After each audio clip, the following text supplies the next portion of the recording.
Well, hello, Chatterbout. Welcome back to another edition, and this time we are going to be talking about the Macdonald Portal Hotel Golf and Spa in Tarpley in Cheshire.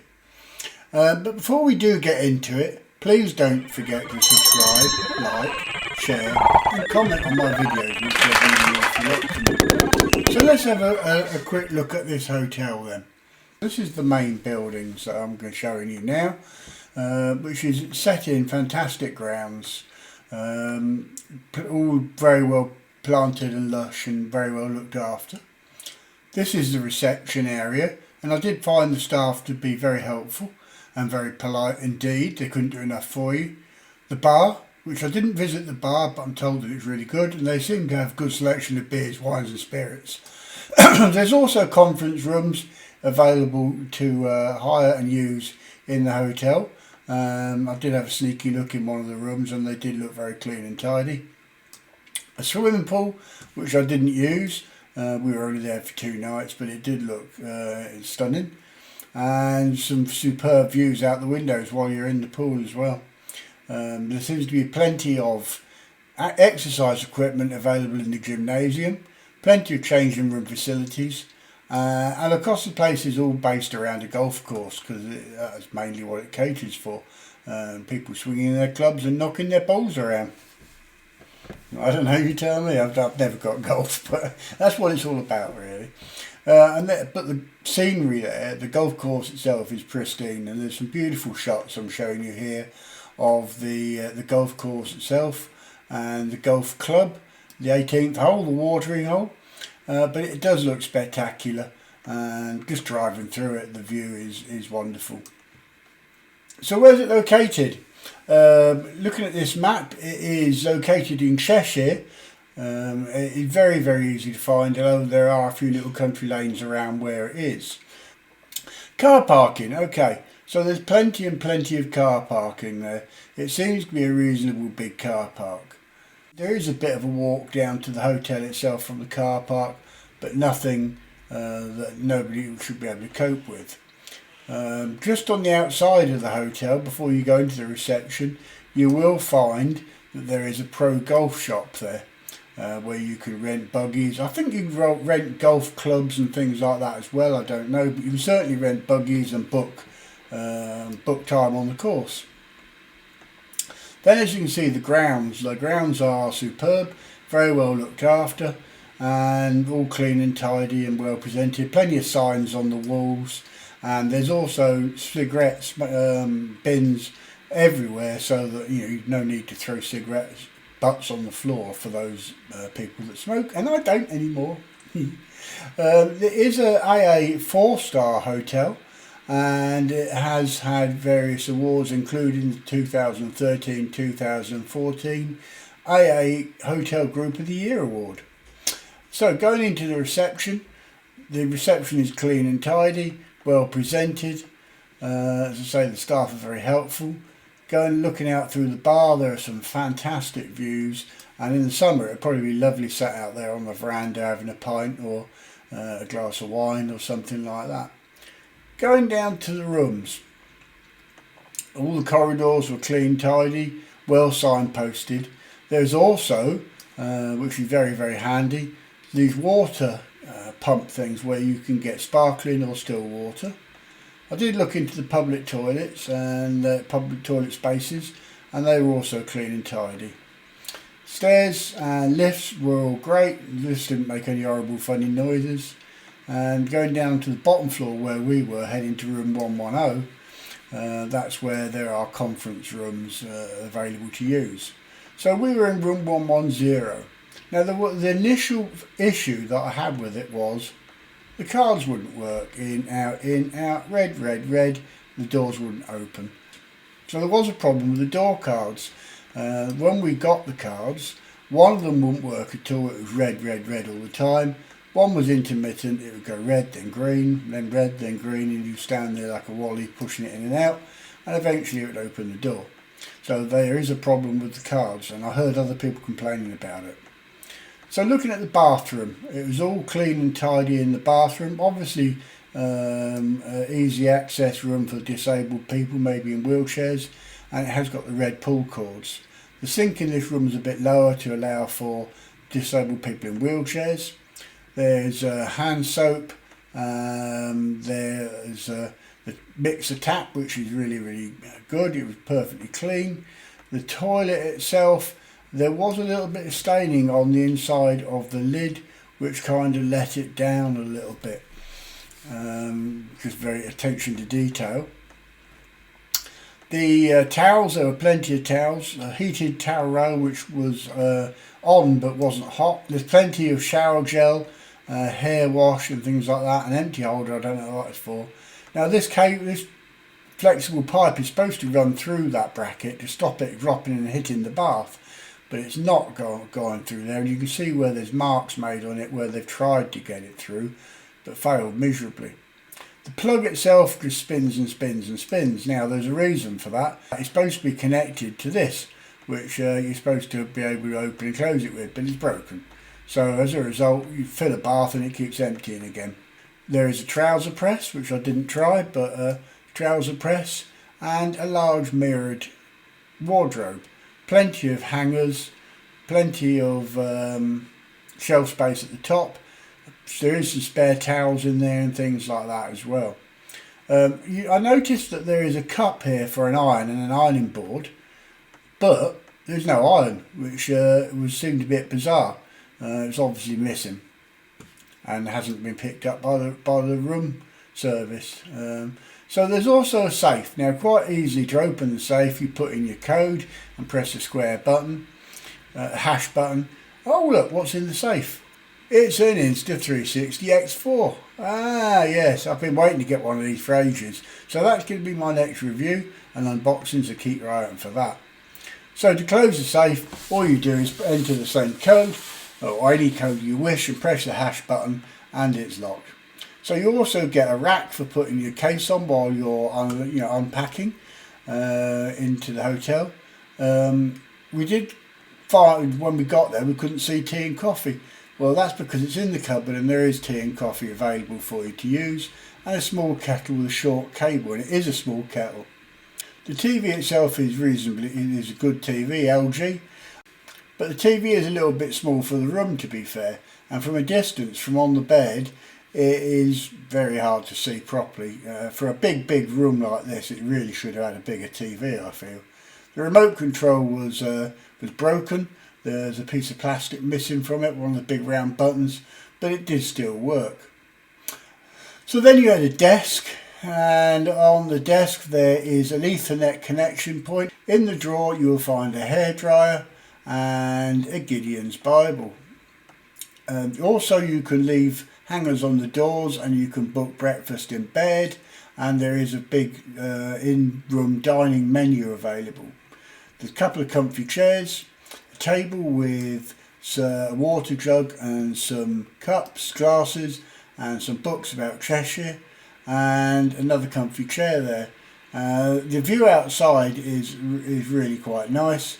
Although we could see a little bit of the car park, it's still good, and the windows are in good condition and open and close easily. There is pictures on the wall in the room. What I did like about it was that they were all themed on golf or Cheshire, rather than just being some bizarre thing that means nothing that some hotels have. So then let's have a look at the bed. The bed was a very large bed, lovely bed, really comfortable indeed.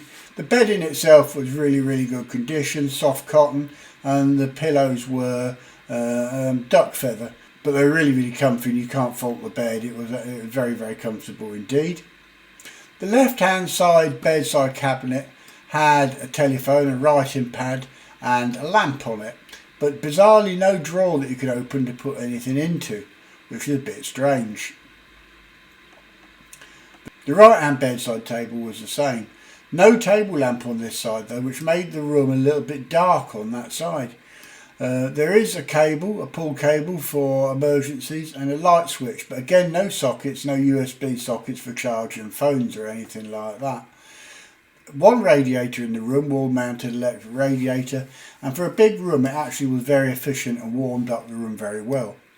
One thing I did find about the room was that the lighting wasn't that good, and it left the room a bit dark. Now if you were sat at that desk doing some paperwork or something, you would struggle to see. Why isn't there more lighting in the room? A standard light or a desktop light? That would make the whole thing a lot better experience. So all in all, it's a pretty good room really, and a very nice hotel. But again, as per so many of these hotels, they let themselves down by lack of attention to detail, which I don't understand. Little things like little stains on the toilet seat. If they haven't got any plugs by the bed, why don't they put some extension leads in and just put a bit of trunking along or something? I don't know. It wouldn't be take that much effort to put some extension leads in. There is sockets in the room, but they're by the desk, by the TV, behind the comfy chairs, not by the bed, where most people want to charge their phones at night and have their alarm on and things like that, rather than leaving it the other side of the room. The plug broken in the bathroom. I mean, the cleaners must notice these things when they're cleaning. So why don't they report it to housekeeping, and why don't they fix it? You know, it's when you're paying £30 odd for a room, you expect some little things not right. You know, it's going to happen. But when you're paying £105 or £95 a night for a room without breakfast in a 4-star hotel, you expect these things to be sorted and right, you know. So many nice touches, the decor, and, you know, paying so much attention to detail to decor, but the rooms are lacking in little tiny things which let them down, and I think that's unforgivable, really. So obviously it's going to have to be marked down a little bit for, you know, lack of attention to detail. Cleanliness you can't fault, but attention to detail is lacking, I'm afraid. So Diane, what did you make of the hotel? So the grounds are absolutely spectacular. They are lovely, they're kept well. Grass is nice and cut clean, and the hotel itself was great. What was breakfast like? The breakfast was lovely. Worth £12? It was worth £12 because you got all your cereal and everything. Then you've got your toast, and then you've got your cakes and everything. And then you've actually got bacon, egg, sausage, beans, tomato, mushroom, black pudding. Now, was that a buffet type breakfast or cooked and brought to you? It was a buffet type, so you could help yourself. Tea, coffee, orange juice, apple juice, coffee and tea, everything. Okay, so all in all, for the money, would you come and stay here again? I would, because it's that nice. TripAdvisor. What does TripAdvisor say? TripAdvisor says that the hotel is 3.5, very good. And there's the report which you can find on TripAdvisor. So that concludes my review on the Macdonald Portal Hotel Golf and Spa Resort. Would I stay there again? How does it score? Well, let's have a look at the chatter scores. So let's start off with parking. There's plenty of parking available. It's only a reasonably short walk to the hotel reception or anywhere in the hotel, and very adjacent to the golf course, so if you've got clubs and things in your car, you haven't got too far to carry them.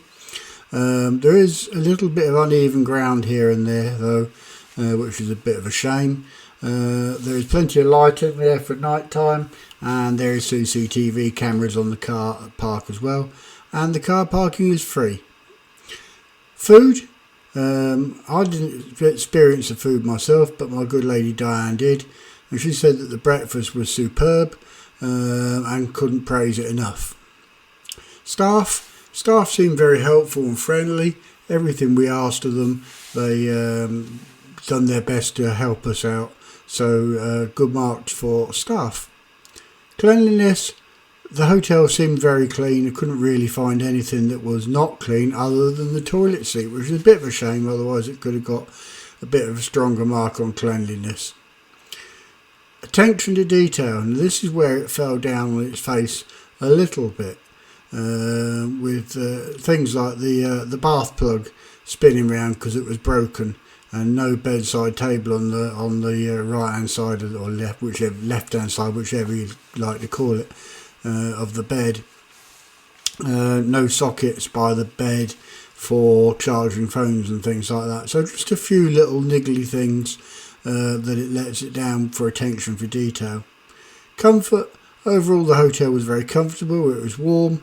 The bed was comfortable and very big. The chair, seating and stuff in the room was very, very comfortable as well. So no problems with comfort. Value for money. I'm a bit of an old skinflint. I think £95 or £105, whatever it was, is quite expensive, given that there's no breakfast included as well. However, it is a very comfortable, very nice hotel. Looking at the price of some other hotels on hotels.com and booking.com, it actually for the area appeared to be quite reasonable. So overall, what would I score the Macdonald Portal Hotel Golf and Spa? Well, to be fair, if it hadn't been for the lack of attention to detail on a few small items, missing iron and things like that, it probably would have got a 10. But because of them few little things, it's going to have to be a 9. So I hope you've enjoyed this video and it's of use to you if you're thinking about staying at the Macdonald Portal Hotel Golf and Spa. If you have enjoyed it, please don't forget to like, subscribe, comment, and whatever else it is you've got to do. I always forget what the heck it is you've got to do. And I look forward to seeing you again on the next edition of Chat About, which will probably be the Insta360 X4. Take care for now. Bye bye.